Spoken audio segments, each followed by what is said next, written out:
اسی طرح یہ ہے کہ عورت کے مزاج کے اندر کچھ چیزیں ایسی ہیں جیسے بعض اوقات ہٹ درمی یا کوئی ایسی خاص بات کہ جو اس پہ اڑ جاتی ہے، تو اس کو اس سے ہٹانے پہ طاقت صرف نہیں کرنی چاہیے، اس کے مزاج کو سمجھنے کی کوشش کرنی چاہیے.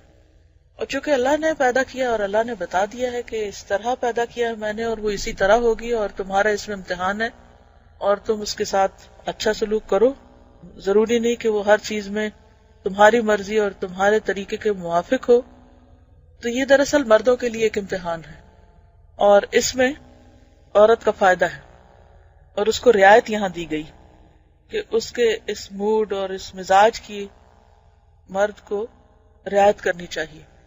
معلوم ہونا چاہیے کہ عورت کے ساتھ حسن خلق صرف یہ نہیں کہ مرد اس کو تکلیف نہ دے، یعنی اسے ہرٹ نہ کرے، بلکہ اصل حسن خلق کیا ہے؟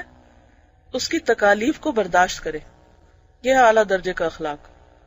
تکلیف دینا تو درکنار، اگر تکلیف پہنچے تو اس کو بھی برداشت کرے، اس کے غصے اور جوش پر حوصلے سے کام لے، کیونکہ عورت جلدی غصے میں آتی اور اس کا کلام، گفتگو اور بہت سی چیزیں جو ہیں وہ جوش پر مبنی ہوتی ہیں، ہوش سے زیادہ.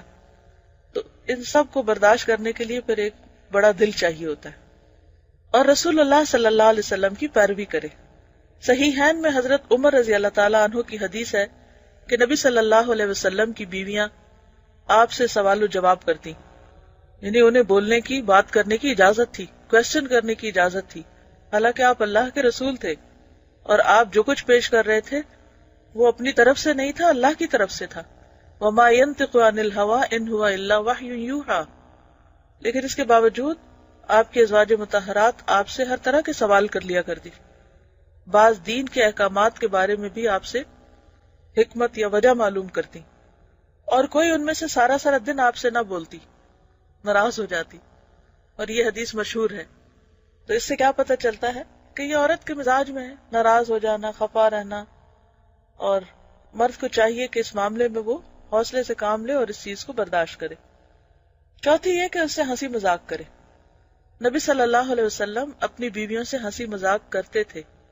آپ صلی اللہ علیہ وسلم نے جابر رضی اللہ تعالیٰ عنہ سے فرمایا، تو نے کنواری سے کیوں نہ نکاح کیا کہ تو اس سے کھیلتا اور وہ تجھ سے کھیلتی، یعنی باہم دونوں کے درمیان بے تکلفی ہونی چاہیے. البتہ ان باتوں کی ایک حد ہونی چاہیے. عورت سے اتنا نہ کھلے کہ مرد کی حابت ہی جاتی رہے. اس میں اعتدال کو ملحوظ رکھے، کیونکہ بہرحال اللہ نے مرد کو قوام بنایا، گھر کا ذمہ دار بنایا اور اس کا اپنا ایک مقام ہے. فرینکنس اور فری ہونے کا مطلب یہ نہیں کہ انسان دوسرے کے مقام مرتبے سے اس کو پامال کر کے روند کے آگے بڑھ جائے کہ میں تو یعنی اس سے ناجائز فائدہ نہ اٹھائے. سے ہوتے ہیں لیکن بعض اوقات وہ تکلیف دہ بھی ہوتا ہے. تو صحیح حدیث میں ہے کہ عورتوں سے اچھا سلوک کرو کہ وہ پسلی سے پیدا ہوئی ہیں اور پسلی کا سب سے ٹیڑھا حصہ اس کا اوپر کا حصہ ہے. اب یہ ہے کہ پسلی سے کیسے پیدا ہوئی، تو ہم نے تو پیدا نہیں کیا نا کہ ہمیں پتا ہو، اور نہ ہمیں پوری طرح ایکسپلین کیا گیا، بس ہمیں بتا دیا گیا اور ہمیں ماننا ہے.